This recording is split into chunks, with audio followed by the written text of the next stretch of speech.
Ganyan. Josh, may tanong ako. Seryoso tayo, seryoso. Ano yan? Kung ang tatay mo Bombay, tapos yung nanay mo naman ay Japanese, anong tawag sa'yo? Ano? Bumpanis. Bumawi ka sa akin. May tanong din ako.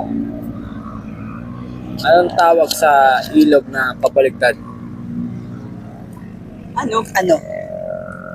Ano? Reverse.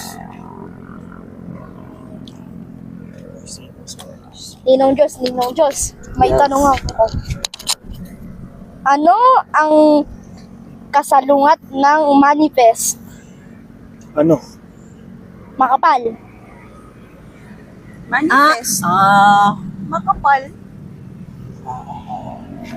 Pwede.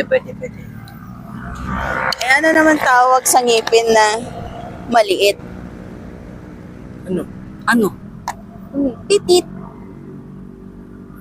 Pitit.